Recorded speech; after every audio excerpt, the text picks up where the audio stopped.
everyone. A little bit of dreams, a little bit of Fleetwood Mac to start Thriving Matters studio off tonight.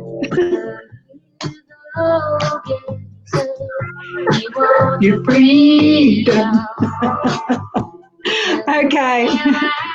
Hello, everyone. Welcome to Tuesday evening Thriving Matters studio, and my fantastic guest tonight. You are going to just enjoy a ripping conversation. We have Summer Howarth in the middle, and we have Andrea Downey on the end there. And you know what, folks? We're going to get some great news in a couple of days because there's going to be a new babe born, a new student for all the teachers around Australia and all the educators, because Andrea is due to have a baby in about a week's time. So how precious is that? Hello, girls. How are you both? Yes, so well. Good, thanks. I just need to turn my music off. Well, Thriving Matters Studio is all about how we thrive in life and work, and particularly within education. And out of COVID this year, we've had some most amazing times. We've had an abrupt change to our regular way of life, our regular way of teaching and educating. And so we're all about talking how we have been able to adapt, be flexible, and what it is that we've been noticing about our education, what it is we've been noticing about student learning that we want to keep, and some of the things that it's time to say bye-bye to. So that's what tonight's all about. So I make no mistake here. I've got two of Australia's finest creative thinkers, creative learning designers, and they have a wealth of experience and knowledge and application between them. So how am I doing? All right, girls?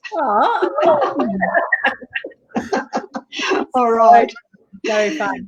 So as I do, I try to do some justice to your bios. So let's capture some of what, Summer, you've been up to in the last few years. You're an instrumental leader. You've contributed to the OECD work on student engagement and Australia's Teach Meet movement. Very successful. You're deeply and unashamedly passionate about your business to connect with people. And those are the people that really want to pursue improving life and learning outcomes for all. I love it. I love it because it's all about continual learning. And it's also about my grandchildren's education. So well done you. Yeah, love it.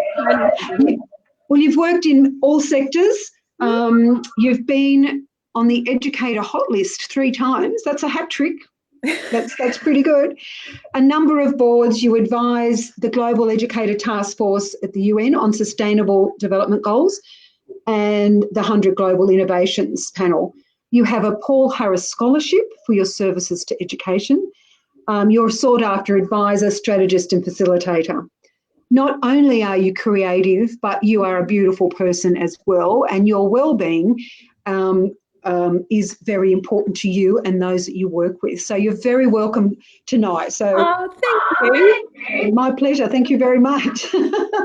Now, Andrea, wow. Both of you together, I know, have your own businesses, but you also work together, which is even better because I think that's the way of the future, these partnerships that we're forming. So you are the co-founder of Project Thrive Australia. You are really a learning and wellbeing designer. You've worked in over 200 Australian and international schools and organisations. You really love your education redesign. You work with systems leadership across all the systems here in Australia, and you are a proven change manager. You have a background, you've been in leadership positions all the way through primary, secondary and TAFE education. You've been a deputy principal, and now, apart from being a new mum again, in about a week, you've had a long association with School of Education, the University of Melbourne. You have a number of sought-after degrees. You have psychology interests, psychology major in your portfolio, and you have redesigning education certificate from Harvard University. So, as I say to most of my education guests, I'm already exhausted. after reading that. It's a beautiful way forward. And when you look back on what you've done, I bet you think those years have flown. Yeah. So look, tonight we're all talking about strengthening professionalism with female collaboration, and it's about well-being, specifically well-being on purpose. So during our last few months of change here, I'm just going to ask you about some of your observations about what you've been noticing about collaboration, about well-being, and how you've all been working together. So who'd like to kick us off? Well, I might kick off, Andrea. There's a bit of feedback around, so I don't know if we want to mute in between or anything like that. But, I'm going to start with the collaboration piece. It's been a joy to really be looking at how individuals can start to come together. And I think it's almost been the case of anyone that says, hey, I've got the answer, I know all about remote learning, or I know all about COVID strategies, like very quickly, no one did. That's snake oil, and that's not right. No one had the answers. So actually coming together to sort of say, all right, we've got to look at this from a range of angles, and how might we, have that from a well-being lens, an operations lens, a leadership lens, a design lens, curriculum, whatever it was. No one person could do that. So it was almost a bit of that forced collaboration. But I think from our perspective, like Andrea and I always love hanging out, and, we have our different businesses, but we have very similar values. We have very similar ways and processes, very different sort of skill sets and angles to come in from. So in terms of the observations, it was exhausting, to be honest. Like, I think I loved that quote of like, we're not working from home, we're at home in a crisis trying to work.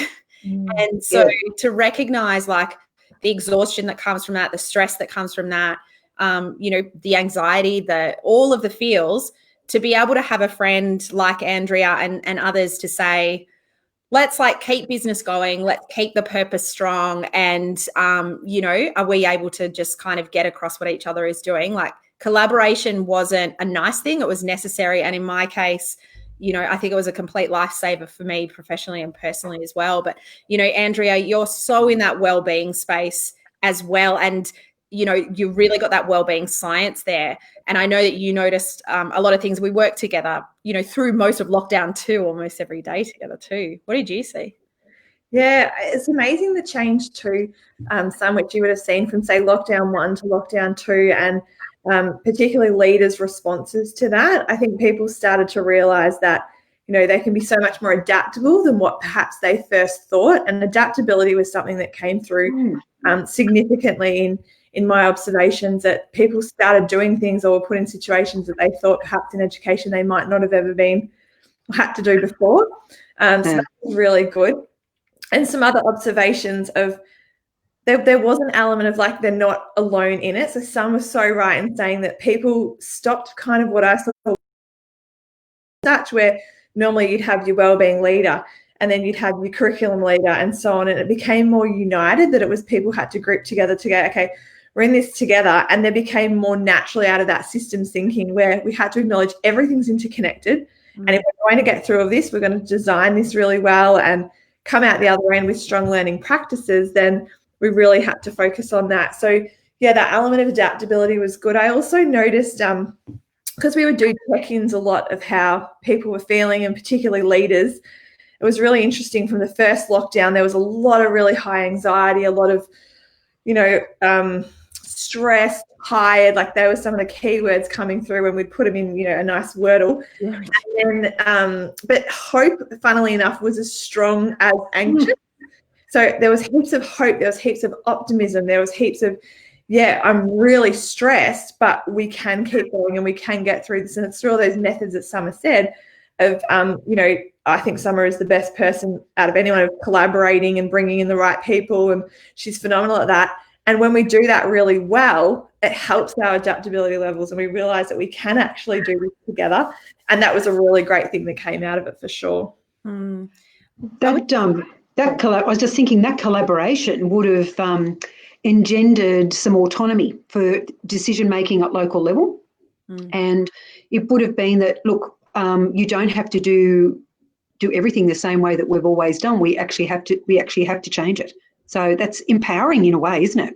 Yeah. And what is it that the most dangerous phrase in the common language is we've always done it this way. So it forces people to think differently. Like I would say in both Summer and my work over years, we've been really trying to get people to do that, to think differently, to take risks, to understand that growth requires doing the hard stuff. And COVID almost, accelerated that. It almost brought that on for people to be like, okay, we have to now actually start thinking a little bit differently. Yeah. So true. And even thinking differently, Kerry, about well-being. Like I guess there was a fair bit of, there was awesome stuff, don't get me wrong, but I would be confident to say there was a fair bit of lip service probably given to it. And then when you've got this skill and this wisdom that Andrea was able to bring in so many of the different people we work with like a well-being science, like really let's buckle down and let's really know this from like, quite a clinical perspective and not something that was sort of let's make people feel good, because we had to go so far beyond that.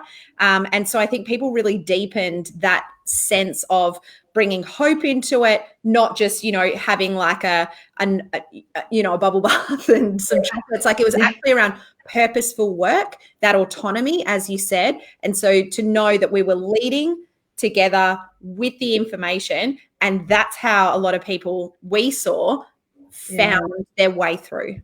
Yeah, that's so spot on. Like the works that Summer's contributed to, like that incredible work with the OECD, where they talk about the evolution of education. Education, if you like, to date has been quite hedonic focused, which when I say that, I mean it's that feel good, self-fulfillment. But we're starting to see this beautiful shift that needs to take place towards more of a eudaimonic lens, which is more about meaning, purpose, authenticity, personal growth. And that's where the gold is. And that's what really excites us, I think, that if anything, people are starting to value that more and see how fundamental it is in education. What I was thinking about then as you were talking, I'm thinking I like the term wellbeing science, not just wellbeing, because you're right, it can be, oh yes, we talk wellbeing and everybody understands, but the science is fascinating. And once we get to know how we actually operate as a human, as a person, with our emotional responses, how that affects our decision making, how it affects our learning ability. I mean, that's really quite exciting. Do you have a definition you use around wellbeing science, Andrea? Would you like to share that with us? Yeah. Yeah, I guess. Sorry, I'm echoing. When we look at wellbeing as a whole, like, often, to date, it's not like it's a new term. It's something we've heard quite a fair bit, but it can be something that's seen as quite fluffy as well. So when we talk about the physical, the social, the spiritual, all the sides of wellbeing that we would consider, wellbeing science, I think, puts a bit of the evidence base and the research underpinning it. But also, I think, and I know certainly in founding Project Thrive, one of the biggest problems was people see wellbeing and welfare as the same thing. They see them as interchangeable. And a lot of wellbeing leaders tend to work in that reactive space, which is actually more welfare. They don't get time to focus on building communities and systems of wellbeing. And I think that's one of our challenges, that we acknowledge the science, which is not just about social emotional learning. That's such an important piece, but wellbeing is so much more than that if we're going to truly cultivate it. So it's about understanding the ecosystem. It's about environmental design. Wellbeing should be completely infused through our pedagogical practices, through our curriculum design, through the works, if we're going to get it right. And I think that's why, particularly in Australia, we spend so much money a year on mental health. Last year, it was about $9 billion across the year, which was $1 million an hour. And all these amazing programs with great intentions. But despite that, we continue to see our wellbeing crisis escalate. So the wellbeing science component, I think, just brings it out more than just looking at that social emotional learning, and encompasses all the areas. So we talk about, Summer and I often more of a systems approach to wellbeing, where it encompasses everything that needs to actually make it more evidence-based and have a real impact on the school and education. Would there be a really good example if people were interested in finding out a little bit more about the breadth of wellbeing science and how we would apply that? Because that's a huge budget item. It's massive.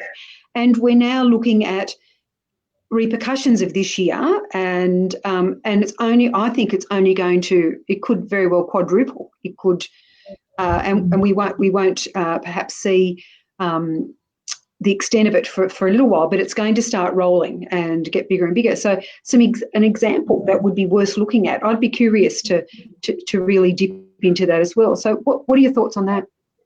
Yeah, so do you mean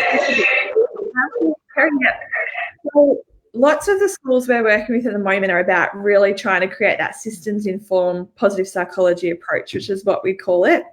So there's many examples, and some will be able to give some great ones as well. But some of the work that we do, particularly across the Geelong and Melbourne deputy and principal networks, is about trying to shift the paradigm of education, if you like, towards co-creating these ecosystems. So there's many schools I can name. If we're talking about a global eudaimonic approach to school, I would definitely say, and absolutely not perfect, but look into the green schools. I think that they're doing this really well, where it's not just about sell. There's another example of a school down here in Torquay, Lazure, that I would use. It was a bit easier because we could design that one from scratch, where the environment, every component of the school has been considered. Wellbeing is being infused through the curriculum. And it's not something that we cultivate and we do, like Summer's incredible ongoing work with Camberwell Girls Grammar and so on. It's not like we infuse it and then we say, tick, that's done, that they're an ecosystem of wellbeing. It's a continuous journey. So I would say to get this right, you're focusing on it for, I would say it's a good 5 to 10 years to really make that paradigm shift. And some of these schools, I'm 4 or 5 years in, and some are would be the same, are working with them. And we're starting to see the real fruits of the labour now. Like, you're starting to see, like, wow, you walk in and you feel it. It's evident. They've gone so far beyond just teaching wellbeing to the students. So, we can certainly give you a list, Kerry, that you can provide of schools that we think are definitely on the right track with this. Oh. And if there's one as well that I would love to give is Education Northern Territory. They're the only system that we know of that has started with an educator wellbeing strategy. And so they really look at it from an individual, a collective and a department level. And they know that it starts with like flourishing teachers, flourishing support staff and a flourishing principal.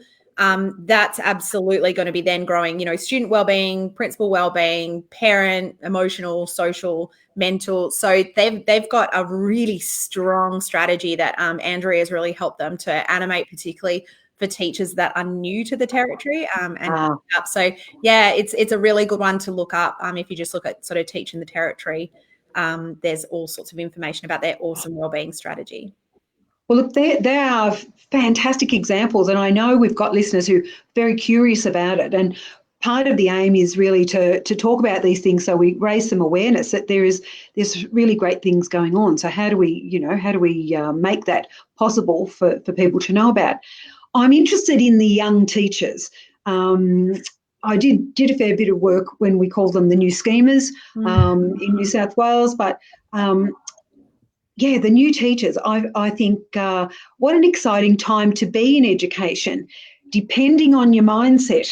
Yeah. And I think COVID's given us a bit of a jolt to that mindset. So we can either go with what we can't control or what we can control, and where we can go in the future. So I'd love to know a little bit about those beginning teachers, because they do need a fair bit of support, but they also need really good mentors and a good ecosystem or a culture, which is what you're talking about. Yeah, absolutely. To be able to, understand their sort of professionalism and their own, often, and, we're not saying that every new teacher is brand new into the world of work, but, there's a great majority that are first career professionals. They're still navigating what it's like to have a professional identity and to have a job, and then COVID comes along, et cetera, et cetera. We tend to really be looking at their well-being first and invite them to be a little bit selfish. That whole analogy of you've got to fix your oxygen mask before supporting others is a really important one.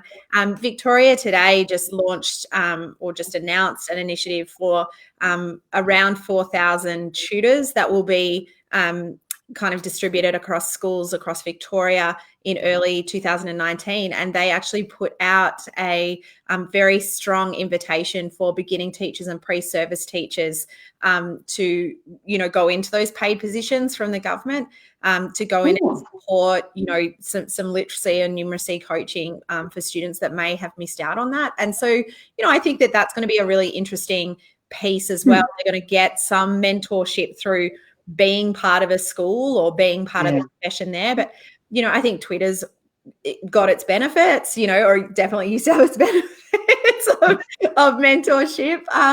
But, it's a really interesting space, and it is one that you really want to have a really good first day, and you really need to do orientation by design. So again, that's some stuff that Andrea and I work pretty closely with the Northern Territory and there's some stuff that's emerging in Victoria around mentorship, and some stuff that I worked in New South Wales. I mean, a mentor, by far, all the research will say you'll stay, you'll be better, in your practice and also in yourself. So it's so important. What do you think, Andrea? Yeah, and I feel for those teachers that have started this year, particularly in Victoria. I just think just would be really difficult because that mentoring is so fundamental in that collaboration, and you genuinely hope that they've been in schools that have been able to support them, even though that, especially the ones in lockdown still in Melbourne. I imagine that would be really, really tricky. And then not just new teachers, but also ones that have moved to a new school or a new state. And I was speaking to one teacher who actually started the first day of the first lockdown at a totally new school. So I think that would be really tricky. But I guess there's some synergy too with our system as a whole now. Like, the system has been seen and described as being quite rigid, the education system. And hopefully, as I said, we're certainly, Summer and I, seeing really adaptable teachers who are doing things that they just never imagined that they would do.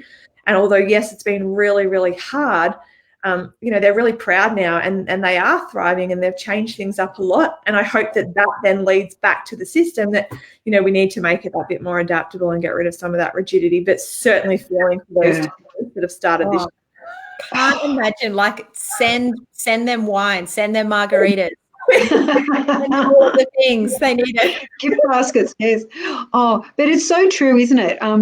A recent paper put out by IDEO is talking about future of education, and they're using scenarios for their discussion. And one of the scenarios is, what if parents now decide, we did such a great job whilst we were in lockdown that we're not sending our kids back to the school in the suburb that we've chosen, right? We're going to do it from home. And we actually want teachers to be coaches and mentors. It's all possible, isn't it, that there's going to be some major changes to this, because if the virus doesn't is not eradicated, all the indications are that it's continuing to mutate. There's 4 strains, I believe. I've been told today, four strains. In various countries. There's different countries. Right. So it's talking to relatives in Italy last night. They're ready for another lockdown. London's the same. So it's possible that this is not going to stop. So how do we do this? Yeah, how do we do this? So we're looking after people's well-being. We're also looking after the economics of all this, because we've got massive workforces in our frontline, our workforce, our frontline force, policing, health, and education. Yeah.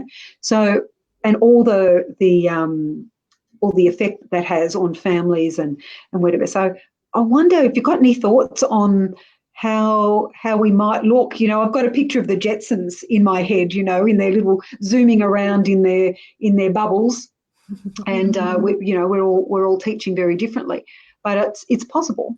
but there's plenty of platforms already where people are learning apart from a school if they can't get to a school. Yeah, I mean, Andrea, you and I have always been kind of looking at that what if and looking at different structures. There are things in my mind, what has become apparent, I think we know the levers that need to be pulled at that sort of system level. So, the biggest example I can give you, that if there were to be more of a trend towards a flexible learn force, workforce and learn force. So, student body, and teacher body, quite simply, the funding regulations for schools would have to change, because right now, schools have been open through COVID. They've had to be in order to maintain, funding.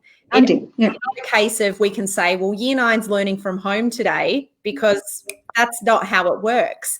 So that's an interesting lever to, to pull. And I think you're very right. Like, I spoke to a friend who's a principal this afternoon, who, of course, she's across all operations. She knows all of her staff. She knows all of her team. She's a learner. She's passionate. And she said, I'm going to say straight up, like, I underestimated how difficult it is to have everybody on site. It is like a giant jigsaw puzzle. It's like all these pieces from different jigsaws, and you've somehow got to make a picture. I think you're very right. There's got to be things that do need to change. The role of the teacher in terms of how they work will change. And one thing that you touched on, Andrea, I know you'll agree, like, having teaching kind of super public to parents has been this like wow moment of like, yes, we told you. Like, it's a really creative, gut filled game. And I think they really saw that teachers are, professional people that bring so much skill to a role. Not that I guess that was ever in question, but when it's in your face, you can definitely see it. So who knows? There's got to be a lot at that operational systemic level that has to change in order for schools to do what they want to do and what they're trying to embark on as well. Yeah, absolutely.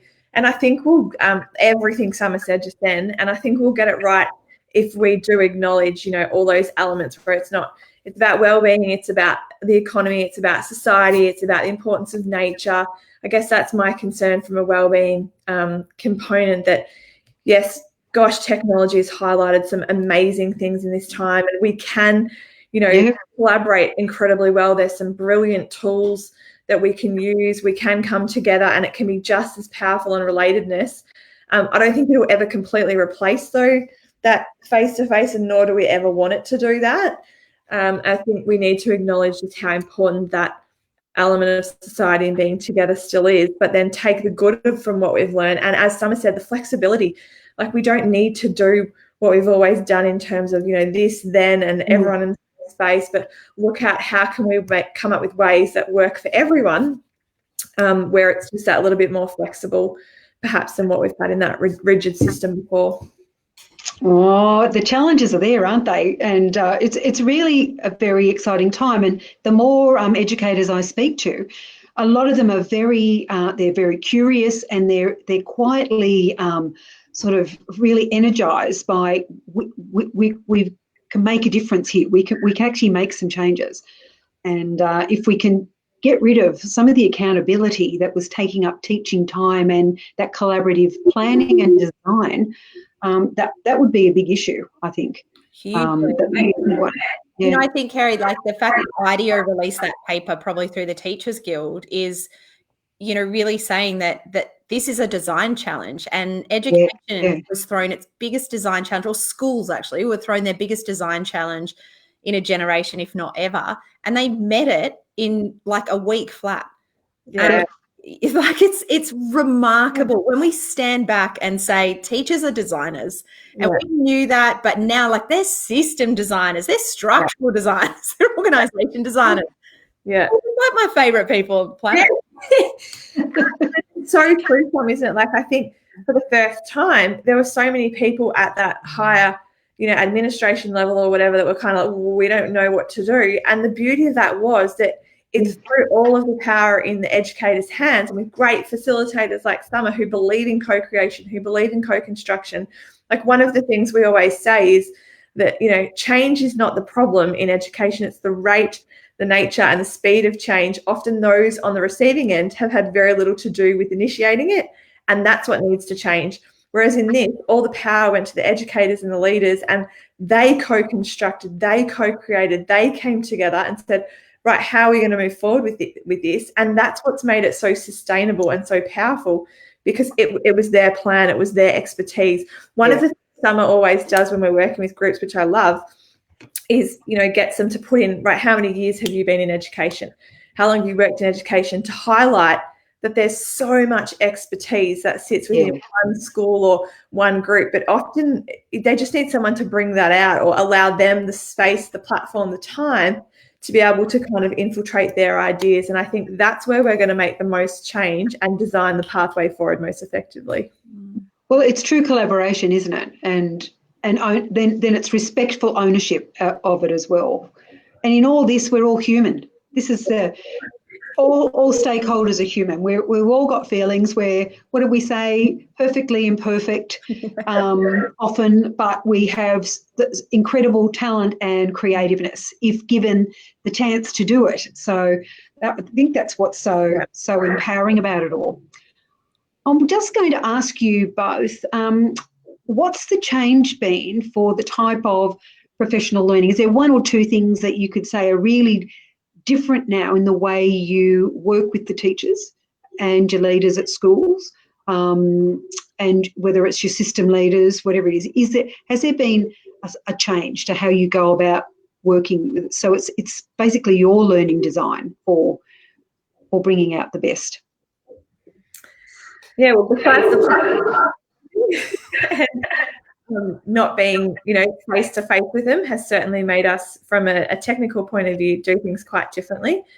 I would say, the buy-in, we get so fortunate to work with so many amazing educators who are really passionate about the work that we both do, who are really on board. But, I would say now the passion has increased significantly to the point where what I've seen is people genuinely aren't looking at their roles in silo anymore. We are using a lot more systems thinking. We're acknowledging that everything is interconnected and being more deliberate and intentional about what is actually being brought in and what's being done and what's changing, so that we fully understand that if we don't understand the interconnectedness, sometimes our solutions can cause more problems.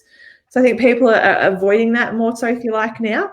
Summer and I have been talking about that VUCA world that we exist in now before COVID hit. So it was, we've been talking about that volatile, it's uncertain, it's complex, it's ambiguous for a while now. But I think people now are starting to see more than ever, certainly that system thinking piece, that we need to, just come together more strongly. And that's probably what more buy-in of, often if I get engaged initially, it might be around just wellbeing. And if Summer's getting engaged, it might be around the whole learning design facet. But people are starting to see now that, we have to look at all this together, not wellbeing in isolation, not curriculum in isolation. It's a package. If we don't get it right all together, we're not going to get it right at all. And that's what's coming out clear. Yeah.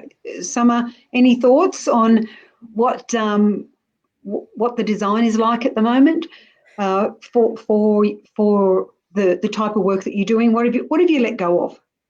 Yeah, it's an interesting one, actually. One of our mantras is what are you going to bin, what are you going to bring, and what are you going to begin? And, that's, Andrea's right. Technically, I think our ways of engaging have been quite different. So, an example, there's some stuff that I'm been doing with New South Wales Education, and we actually went into a studio on Wednesday. Their facilitator in Sydney was in a studio. We were kind of talking at each other via, a monitor that was green screen. You've actually got to become, as a facilitator, far more creative in how you're actually going to engage a process. What I have found is I don't know if you found this, Andrea, but it feels like, content isn't really the professional learning that's desired at the moment. Folks aren't wanting to get into big curriculum debates. It's around process. It's around ways of looking at things. It's around kind of, the facts and the science and the stories. So we've been doing a lot of story gathering and storytelling. We've been doing a lot of harvesting of of different, things that have been seen across. So, an example with Camberwell Girls, I'll never forget the moment where it was the last staff meeting ever that we had, the 70 people in a room or something.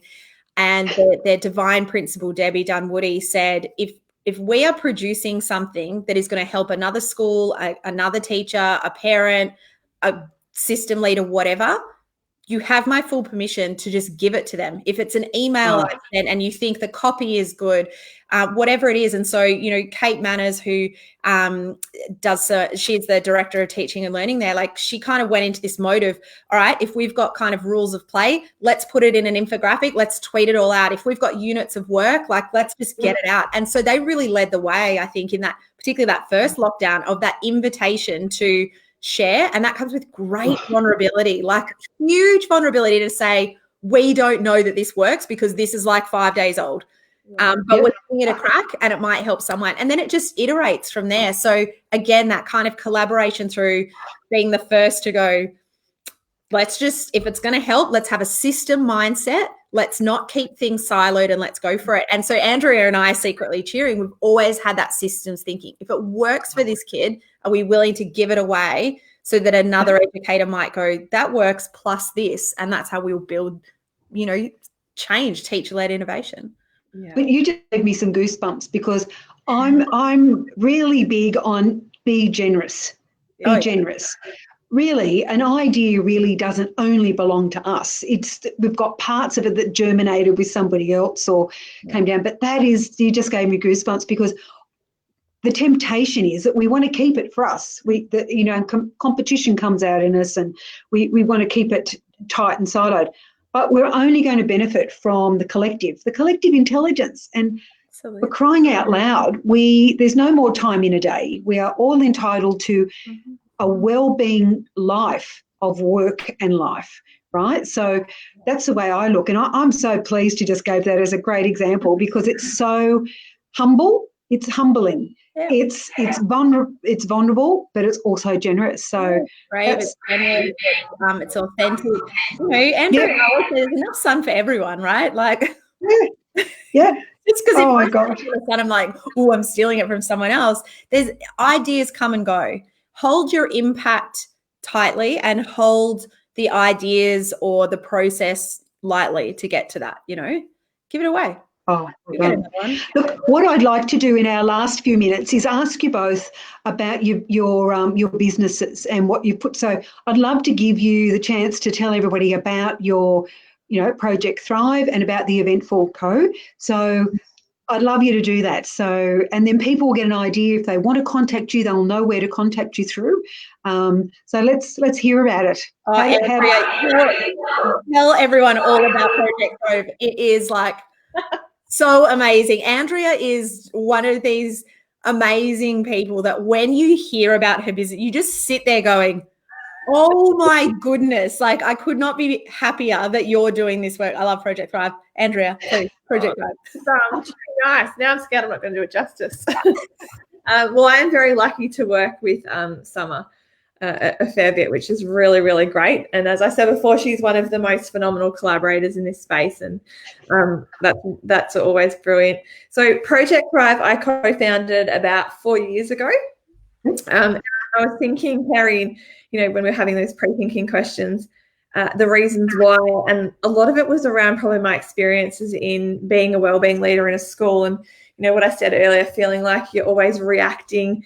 There's negative events are urgent ones. So as a wellbeing leader, you tend to you're attending to a lot of welfare, I guess, if you like, and reactive events. So I co-founded Project Thrive really to help schools be able to build these ecosystems of wellbeing, to use the amazing science that's coming through and look really intentionally about co-creating strategic pathways forward in how we can create a paradigm shift where education is actually more about enabling and activating wellbeing as well as achievement, and in a genuine and authentic way. So there's 3 areas that we really focus on, one being the wellbeing science, the second part being all on systems leadership, which is about that acknowledging the interconnectedness element, I do get really sad when I see wellbeing leaders put in isolation of everything else, or wellbeing being focused on as a subject, if you like, or if you say to schools, what are you doing in the space of wellbeing? And they'll say, we do social emotional learning.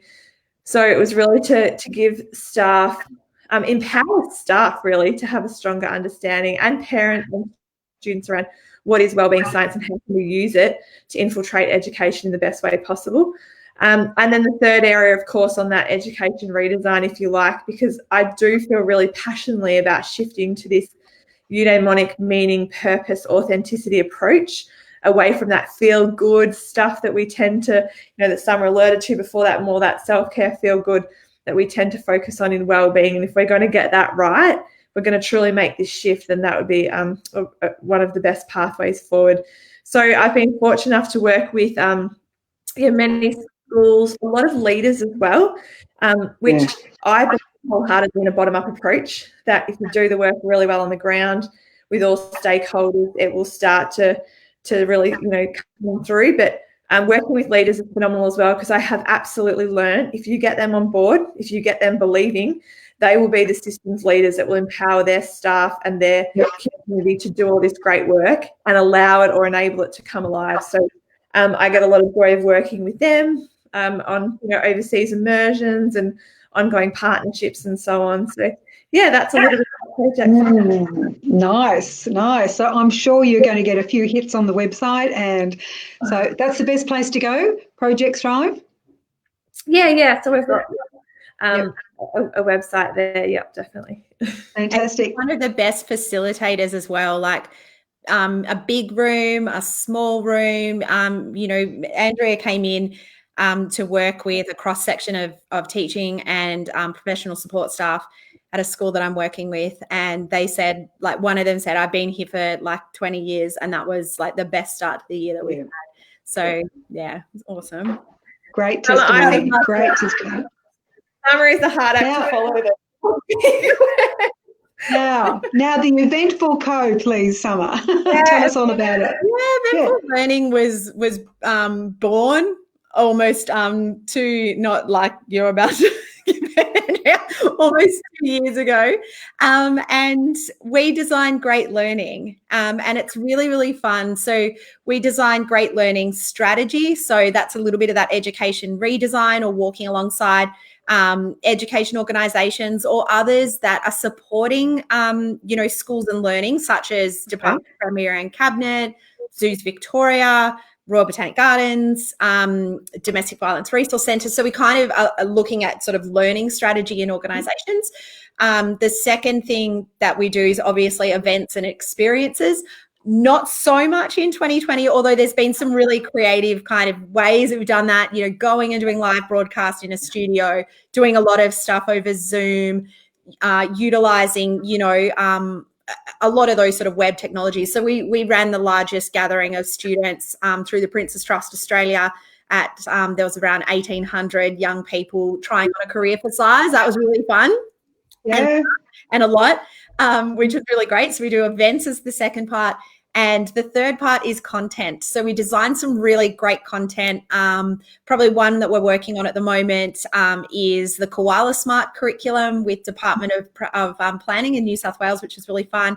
And the way that we do that is like seriously by collaborating with different people. So it's all about like, if there's a really, clever content writer, or, I did put a call out for some content. I was really after some really clever teachers that may have been on maternity leave and, really wanted to kind of keep that design and development. So it's always looking for, really clever people and showcasing what that might look like for them to have like their own stamp on it. So Eventful doesn't employ people. Eventful kind of gathers and collaborates and, contracts. And the reason for that is, I just think that freedom is a really big sort of value of mine, and that allows others the freedom and the flex and, their self-management to be able to manage their own life and their own well-being. But yeah, we've done some really cool stuff. So it's been a really fun ride. So yeah, we design great learning content, events and strategy in a nutshell. So what you've just given, both of you, what you've just given us are some great examples of action already in place around wellbeing science and around learning design, how to influence and advocate for what you're passionate about, for your continual learning, and ways that we could even further develop if we don't remain in the same style of delivery of education. So you've given us a happy trifecta tonight. I think it's been beautiful. Now, Andrea, I'm very aware that you're probably cramping up by now, sitting there for so long. I have memories.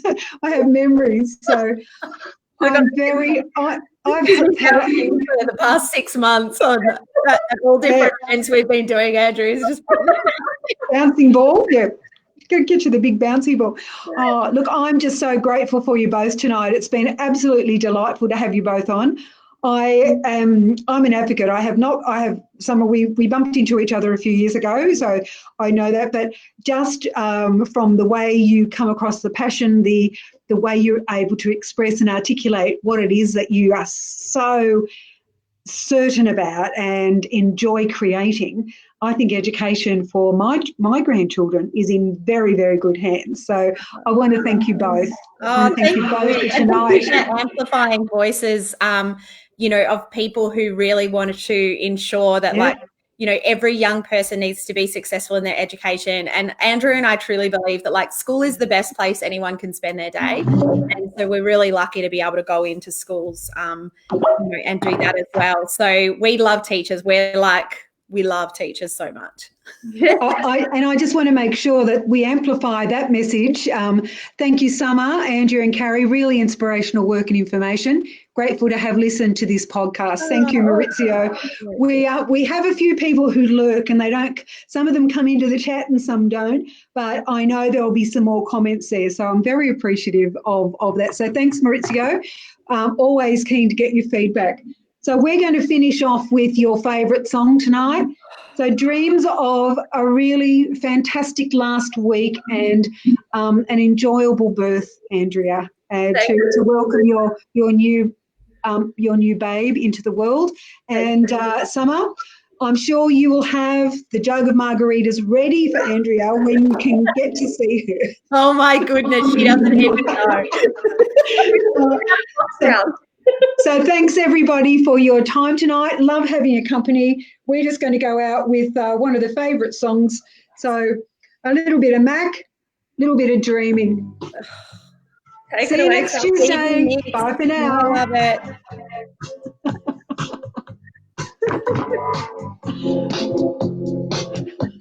They tell me not to dance. I'm bad. Thanks, girls. Bye for now. Bye.